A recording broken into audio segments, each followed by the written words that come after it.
Once again, after working late into the night, I stumbled upon my sister's moments on social media while at the subway station. What does it matter if I can't find a job? I am still young, and I should embrace the madness. The screenshot revealed a transfer of 300,000 from our parents, accompanied by a message on WeChat. Darling, there will be plenty of time to work in the future. For now, seize your youth and explore the world. I gazed at the screen for an extended period, suddenly overwhelmed by a sensation akin to drowning, leaving me breathless. Consequently, I exited the subway station and sent a message to Lin. I am willing to accompany you abroad. 1. As I stumbled upon Lin Mo's moments on social media, my recently departed work companion bid me farewell, xiao xiao. My parents say that this wretched job will one day lead to my untimely demise, so they insisted I return home to become a full-time daughter. Her visage radiated a blissful smile, reminiscent of the happiness portrayed in Lin Mo's posts. But what about you? Being a local, why the relentless hustle? Perhaps you should take it easy. I stared blankly at Lin Mo's social media, rendered speechless by my companion's inquiry. Upon graduating university, my field had already begun its decline. I was, much like Lin Mo now, toiling from dawn till dusk, yet struggled to secure a job. During that time, the atmosphere at home was heavy with despondency. My father continuously puffed on cigarettes, his gaze towards me laden with disappointment. My mother would often rush into my room at midnight, tears in her eyes, lamenting about our financial struggles and debts, suggesting I consider factory work for a meager salary of 3,000. I believed their tears, convinced I had no other option. Thus, even through bouts of depression from overworking, I persevered. Yet, it became evident that they were not incapable of being a sanctuary for their child. When my younger sister faced a predicament similar to mine, they unhesitatingly presented her with 300,000 to travel abroad. The announcement of the last subway train echoed through the empty waiting hall. I did not board the train home. Instead, I followed a handful of others out of the subway station. Ironically, just as I scanned a shared bicycle, Lin Mo's message arrived. Sister, I want a bowl of Wang A Po's bubble wontons. Could you bring one back for me? I inhaled deeply and, with a stoic expression, replied, You have more than enough money. Why must I, someone earning a pittance, purchase wontons for you? Lin Mo remained silent for an extended moment. I smirked derisively, though my eyes burned with unshed tears. Throughout my life, my parents had always told me that Lin Mo was my sibling, my closest ally in this world. They urged me to protect and cherish her. Yet, whenever Lin Mo faced hardship, I was invariably the one to suffer. Just as now, my mother's number appeared on my phone screen. Her opening line was always a deep sigh, followed by the insincerity of a mother attempting to maintain equilibrium. Xiao xiao. Have you quarreled with your sister? Your sister just locked herself in her room without finishing her fruit. How about you bring back 2 bowls of wontons when you return? I'll pay. I endured the mounting frustration until I could no longer contain it. Mom, do you truly believe this is merely about a bowl of wontons? Is it amusing to feign ignorance like this? Mere seconds of silence on the other end were abruptly shattered by my father's irate voice. Lin Xiao, is there something wrong with your mind? It's late at night, and all we're asking is for you to bring back a bowl of wontons. Yet you insist on complicating matters. Your mother mentioned how you always clamored for Wang A Po's wontons as a child. Your sister merely wished to surprise you. Exhausted, I leaned against a shared bicycle, tears finally streaming down my face, my voice choked with emotion. Yes, I wanted them as a child, but do you remember what happened after I insisted on having them? 2. Wang A Po's wonton stall has been operating beneath my apartment for decades. A large bowl containing 25 wontons used to cost 7 yuan. Every mealtime, the tantalizing aroma of wontons wafted through the air, filling our living room.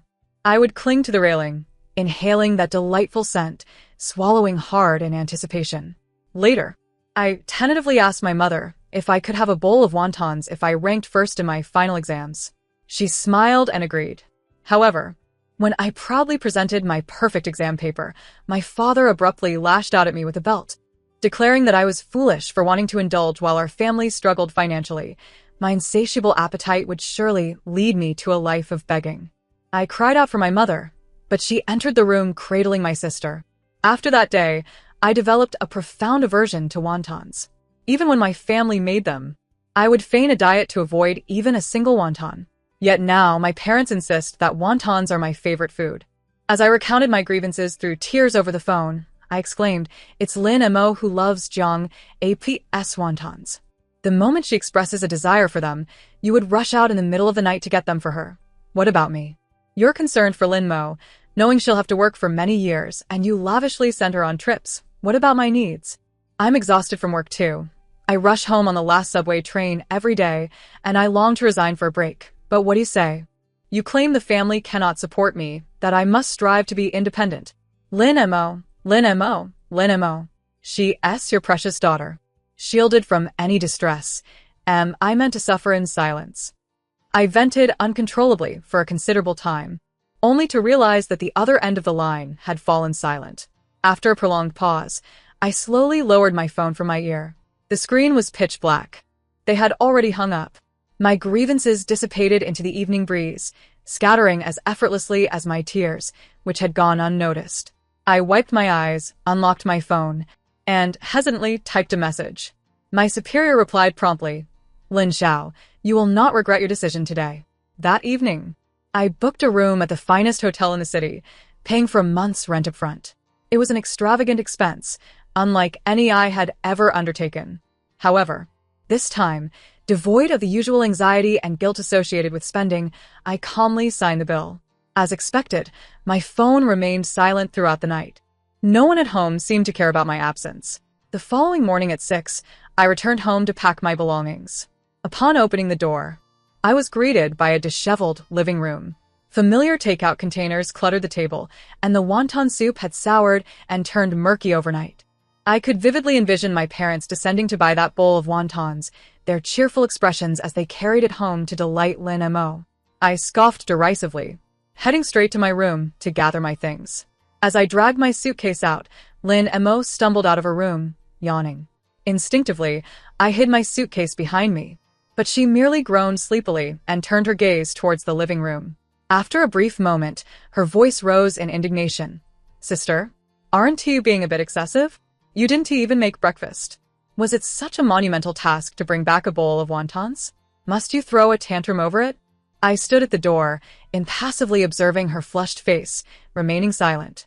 Gradually, her gaze began to waver, and her fingers nervously fidgeted with her nightgown, a telltale sign of her guilt.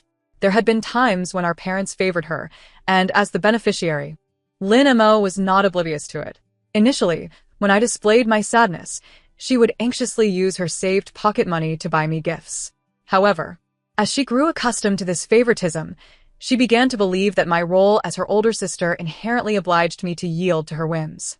Just like now, she defiantly met my gaze. "The money Mom and Dad give me is barely equivalent to your annual salary. Why must you escalate this to such an extent? I'm your sister, and you're quibbling over something so trivial. Are you still even my sister?" As she spoke, her eyes brimmed with unshed tears.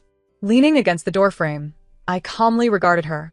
"Lin Mo, am I inherently obligated to cater to your every whim simply because I am your sister?" Lin Mo looked at me, on the verge of tears, yet I was too weary to say more, intending to continue dragging my suitcase out. At this moment, the door to the master bedroom swung open, and heavy footsteps resonated through the air. "What are you arguing about so early in the morning?" Lin Mo, as if finally finding a pillar of support, burst into tears. "Dad, sister is being too much. She was sarcastic last night, and now she won tea, let me be this morning. Is it just because you gave me travel funds? Why is she treating me like this?" Her sobs were genuine, as if she had suffered a great injustice. I furrowed my brows, about to speak, when suddenly a resounding slap struck my face. "Lin Xiao, are you done yet? I tolerated you last night. I asked you to bring a bowl of wontons, and you have so many complaints. The money I earn is mine to give as I please. Why do you need to react so strongly?" The force of the slap turned my head, the sting radiating across my face, leaving me momentarily dazed. My mother stepped forward, grasping my father's arm, her tone exasperated yet striving for balance. "Why are you hitting the child? And you, Lin Xiao, we are all family. Why must you be so calculative?"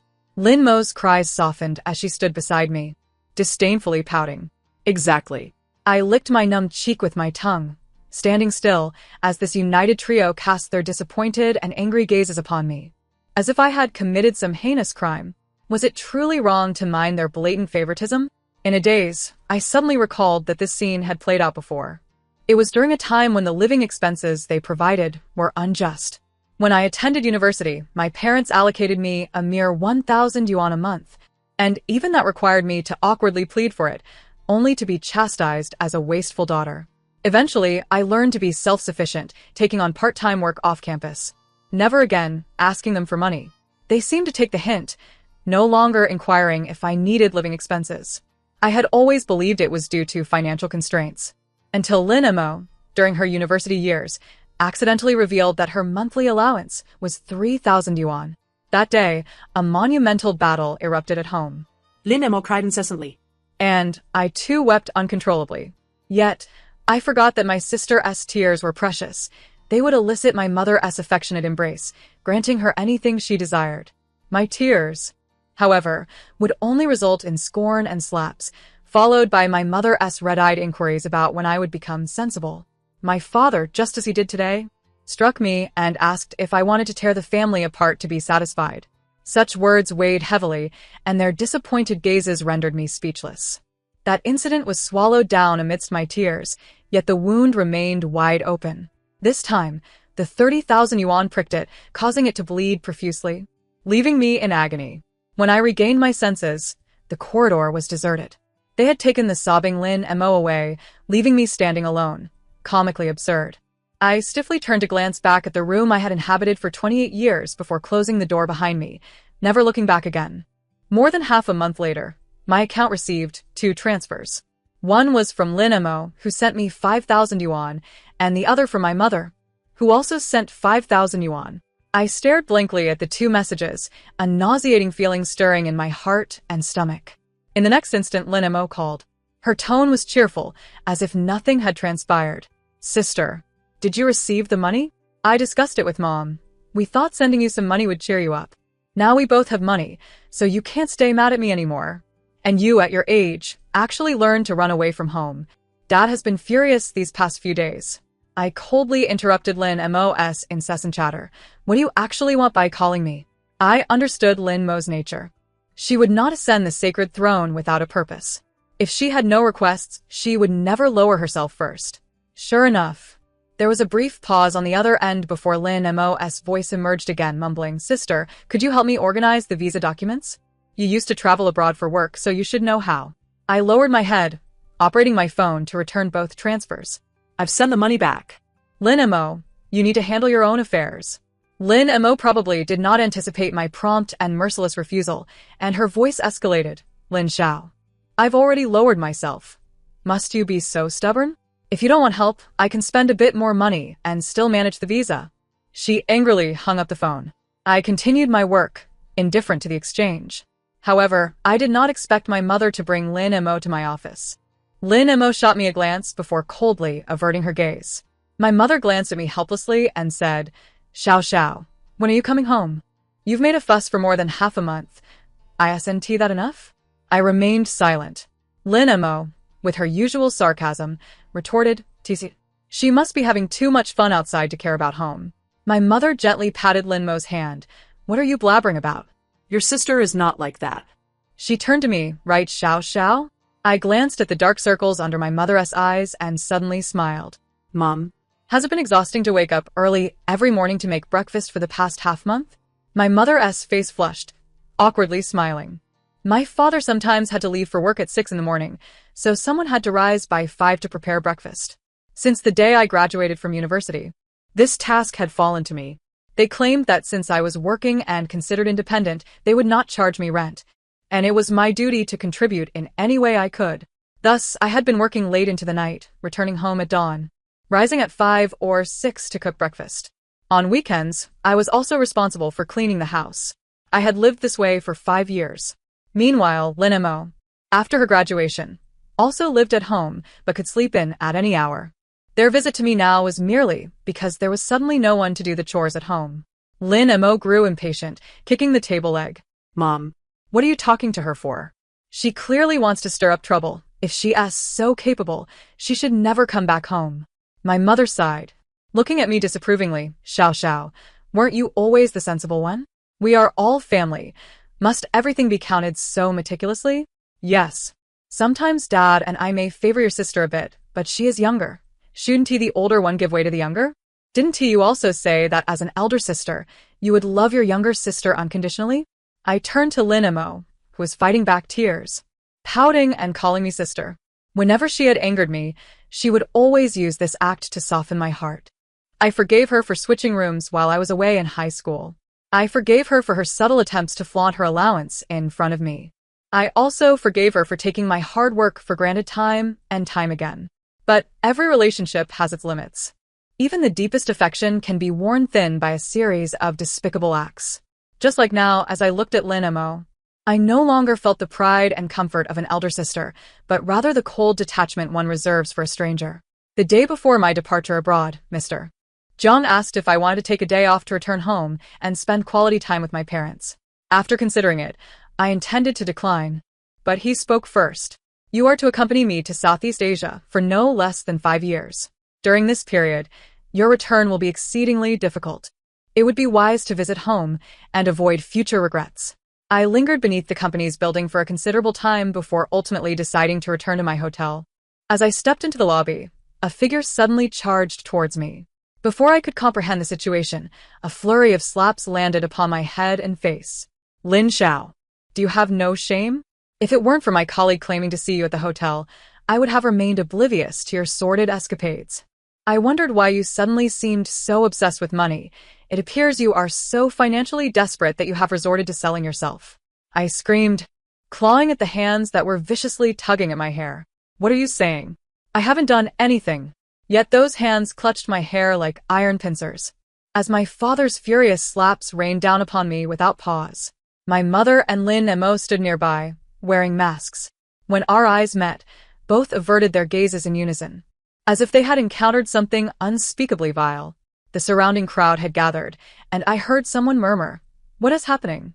Is someone caught in the act?" No. It seems this woman has been engaging in unsavory conduct and has been caught by her father. A chill coursed through me, and suddenly a surge of strength erupted within.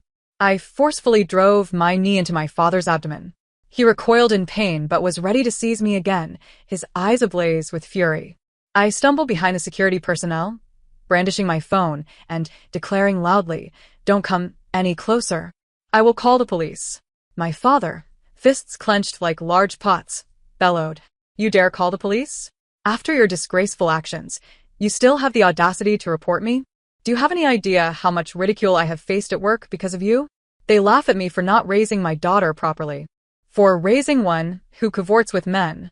My masked mother approached, letting out a sigh. "Xiao Xiao, how can you do this to your sister?" I trembled uncontrollably, hastily dialing the police, my voice loud and clear. "Hello, I need to report a crime. Yes, someone is spreading false rumors about my engaging in prostitution." After hanging up, I attempted to straighten my disheveled clothes and hair. Despite the stinging pain on my face and the tears streaming uncontrollably, I stood tall, casting my gaze over every onlooker, ultimately resting it on my so-called family. I do not know who is spreading these rumors about me, but I swear I have never engaged in any vile conduct.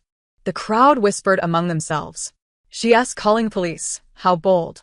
There must be a misunderstanding." Indeed, and such matters would be easily clarified through surveillance. My father exploded with rage. "You dare to argue? My colleagues have seen you embracing men at the hotel in the dead of night." The last shred of hope shattered, and the icy grip of despair overwhelmed my fear and pain. I shot my head up, summoning every ounce of strength to shout back at him. "If you trust your colleagues so much, would you follow their command to eat excrement?" I took a staggering step forward, locking my gaze onto his face, my voice trembling with unrestrained fury. "If they told you to die, would you do that too?" A profound silence ensued. My father appeared momentarily choked by my unprecedented defiance, his rage frozen in disbelief. My mother gasped, instinctively moving forward. "Xiao Xiao, how can you speak to your father like that?" "How should I speak?" I whirled around to face her. Mom. "Why didn't you speak up when he was hitting me? Why didn't you say anything when they were maligning me with slander? Now that I have merely posed a question, you can't tolerate it?" At that moment, the police arrived. What is going on? Who called the police? I raised my hand. Officer, I am being publicly assaulted by my father and subjected to slander and humiliation. I demand legal action. My father, finally regaining his senses, attempted to downplay the situation. It's a family matter. After the police officer heard the entire account, we were taken to review the hotel surveillance. The footage revealed me leaving early each morning and returning late at night, always alone. The claim made by my father's colleague of me embracing a man was utterly unfounded. The surveillance room was filled only with the mechanical hum of the equipment. My father stood stiffly beside me, silent. Meanwhile, my mother and Lin Mo finally removed their masks. Lin Mo, with passionate indignation, exclaimed, "Sister, I always knew you wouldn't do such a thing. We need to take action against that colleague of Dad's." Her fervor seemed to transform her into a steadfast ally, a stark contrast to her earlier indifference. My mother approached me, her demeanor a mix of anxiety and appeasement, tugging at my sleeve. Xiao. Don't hold it against your father. He's been misled."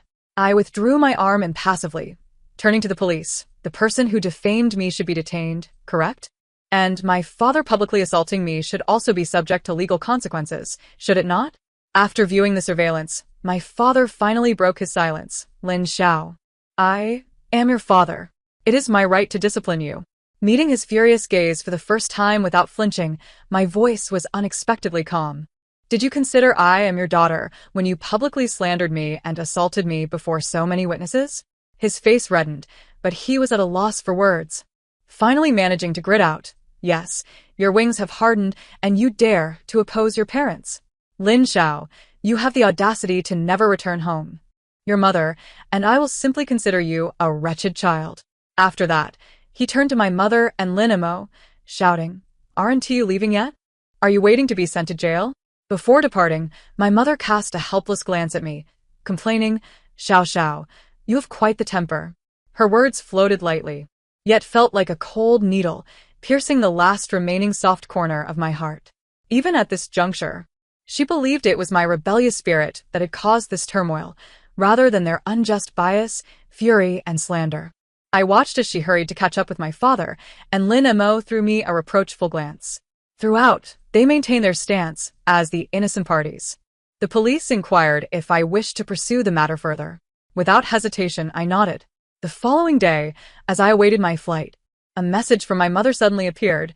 Xiao, why did you check out? You child, your sister, and I specially packed wontons for you. Are you still working late? Shall your sister and I bring the wontons to you? Emotionless, I deleted her messages. It wasn't until I arrived at my company that I realized I had been assigned abroad. As I prepared to board, my mother's calls flooded in, one after another. I ignored them all. Eventually, she began to text. Lin Xiao, have you gone abroad? Did you not consider us as your family, making decisions without informing us? Fine, your father was right. You have become so independent that you no longer need your parents. Go ahead and venture forth. But don't come crying back to me and your father. I rolled my eyes, turning off my phone and leaning back in my seat. At that moment, General Jiang, seated beside me, remarked, "Sometimes, physical distance proves to be the most effective remedy for severing negative emotions, particularly when dealing with family members who habitually manipulate you through emotional ties." I looked at her in surprise. In the professional realm, General Jiang was synonymous with expertise and efficiency, rarely discussing personal matters. Not to mention the sheer audacity of expressing one's opinions so bluntly. She seemed to notice my astonishment, a faint smile curving her lips. There's no need for such surprise. Every woman who finds herself in this position has endured her share of struggles, be they in her career or within the confines of her family. They may perceive you as cold, ungrateful, and having spread your wings too wide. They cannot accept a version of you that is no longer under their control, soaring higher and farther than they ever envisioned. Your independence and defiance are the gravest affronts to their authority. At that moment, the airplane ascended gracefully into the sky. After a brief roar, General Jiang's voice resonated again. Lin Xiao, if they cannot offer you support, at the very least, teach them to respect your boundaries. Tears and pleas will not yield genuine respect, strength and distance will. I leaned back in my seat, gazing out at the diminishing cityscape. A sudden wave of unease evaporated entirely. Indeed, I was not fleeing. I was moving forward. As for the cacophony behind me, it would fade into silence once I soared high and far enough. My connection to home ceased the day I landed abroad. My father sent a voice message, berating me harshly. In the end, he blocked me. I felt no anger, no sadness, not even a tinge of disappointment. I simply exhaled with a smile of relief. The pace of work in a foreign land is astonishingly swift. The intense pressure of projects consumed nearly all my time and energy. I scarcely had the leisure to digest past wounds, nor did I have time to lament perceived biases. Over a year abroad, I received 2 promotions and my salary doubled. I was thriving, better than I had ever anticipated. Yet, I was unprepared for the disruption that awaited me one evening, heralded by a call from a domestic number. On the other end, my mother's voice trembled with tears. "Xiao Xiao, your father's fallen and is in the hospital. You must book a flight home immediately." I was preparing for an international video conference, and in response, I simply organized my materials while asking, "Oh, is it serious? What should we do?" My mother seemed taken aback by my nonchalant tone. After a brief pause, her voice shot up. "Lin Xiao, what should we do? You ask me what to do? I am your mother. He is your father. He lies in the hospital, possibly on the brink of death. How can you speak to me like this?" Her shrill shout pierced through the receiver. Taking a deep breath, I set my materials aside and walked towards the break room. Distant waters cannot quench nearby fires. What purpose does it serve for you to vent your anger on me now? And what significance does your crying and shouting hold? If tears were effective, I could gather all my colleagues to weep alongside you. Lin Mo seized the phone, her voice hitching. "Sister, please come back quickly. Dad's condition is really bad. It seems he has lost a lot of blood." I glanced at my watch and calmly replied, "All right, I need to attend a meeting now. Please update me via WeChat with any results." In the final second before hanging up, my mother's anguished curses echoed in my ear. I scoffed at the irony. When I had cried about my overwhelming stress, expressing that I felt depressed, they had merely dismissed me, suggesting that if tears could help, they could assemble a truckload of people to cry with me. They urged me to be sensible, to refrain from sulking and seeking pity, to maintain a facade of dignity without tears. But now, the tables had turned. They wept and shouted, their dignity shattered. That night, after a long absence of communication, Lin Mo sent me a message. "Sister, Dad is fine. He just has a slight concussion and will be discharged after a couple of days of observation." I glanced at the message, but chose not to respond. Minutes later, another message popped up. "Sister, you've changed so much. Sister, will you come back? Actually, we all miss you." I looked at the last line and couldn't suppress a sardonic smile. Miss me?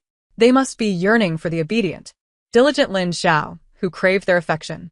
I picked up my phone, hovered my finger over the conversation for a few seconds, and ultimately chose to delete it. After that day, Lin Mo, perceptibly, ceased to message me. It wasn't until after the new year when I briefly returned home for work duties that she waited for me downstairs at my company. Upon seeing me, she smiled shyly, her eyes pleading, "Sister, can we talk for a moment?" I silently regarded the sister I had not seen for 3 years.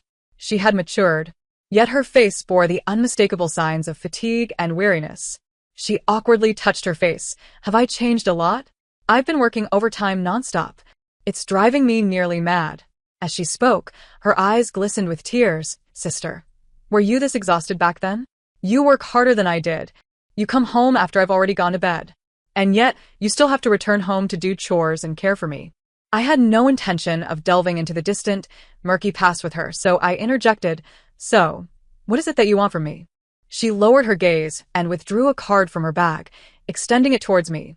"This card currently holds 130,000. But rest assured, I'm earning now. And I will deposit money into this account each month. Sister, I'm sorry, I know our parents favor me, but I've chosen to turn a blind eye."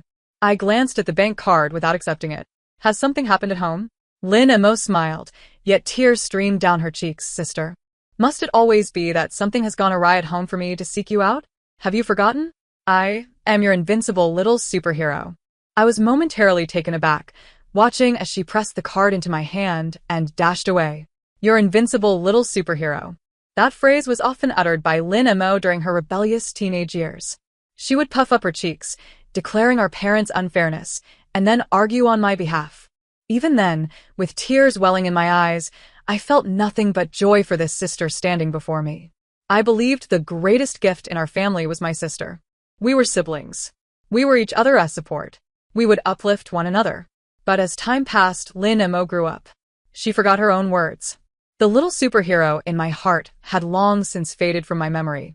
While our parents' favoritism was undoubtedly the root cause, it was Lin Mo's choice to bury her head in the sand and play the victim that truly wounded me. I had no idea why she suddenly turned around to apologize. Yet, I knew I could never forgive the sister I once cherished most. I mailed the card back home. The day Lin Mo received the package happened to be the same day I was returning. Her lengthy voice message was filled with sobs. Then she asked, "Sister, you want to come back, will you? You don't want us anymore, do you?" On the day my overseas assignment concluded, General Jiang presented me with a transfer letter. I stared at the letter, momentarily lost in thought. She teased me, "What's wrong? Ready to give up?" I joyfully pressed the transfer letter to my heart. This was the employment notification from the company headquarters, the most significant achievement I had garnered through years of hard work. General Jiang stood up, approached me, and adjusted my shirt collar. Xiao, your journey is still long ahead. Embrace the splendid life that awaits you. It will be extraordinary. I nodded enthusiastically, and after a moment of confusion, I asked General Jiang, "Why did you choose me among so many competitors, Mr.?" Jiang pondered for a few moments before breaking into a smile. "Well, perhaps it's because I've never encountered a young lady who weeps while laboring away, enduring for 5 long years." My cheeks flushed instantly. Under pressure, I often succumbed to tears, frequently finding myself in the dead of night, revising my PowerPoint presentations while wiping my eyes. Once Mr. Jiang had his fill of laughter, he solemnly patted my shoulder. "Lin Xiao, you are inherently exceptional. Do not squander your own potential. Do not squander yourself." Later, when I returned to my homeland to apply for a work visa to the United States, Lin Mo echoed this sentiment. She was still weeping uncontrollably, yet her eyes shone brightly. "Sister, you must take flight. I will keep an eye on our parents. Remember to treat yourself kindly in the future. Never forsake yourself for the sake of others." For the first time, I was curious as to how she was so well informed about my whereabouts. She let out a hearty laugh, momentarily resembling the mischievous younger sister from years past. "I have an excellent rapport with the human resources department at your company. You know me. When I wish to cultivate a relationship with someone, It is as easy as pie. I fell silent for a while, allowing a smile to escape my lips. As I brushed past her, I hesitated for a few seconds and said to Lin Mo, who was desperately suppressing her tears, "Take care of yourself." As the words left my lips, I felt a gentle tug on my sleeve. But soon, that slight pressure released. I did not pause or acknowledge her sobs. I simply continued onward. The sun outside shone brilliantly, causing me to squint slightly. Yet, I knew that the world awaiting me beyond was boundlessly expansive. This was indeed wonderful. The end of the text. Thank you for listening, and we shall meet again in the next story.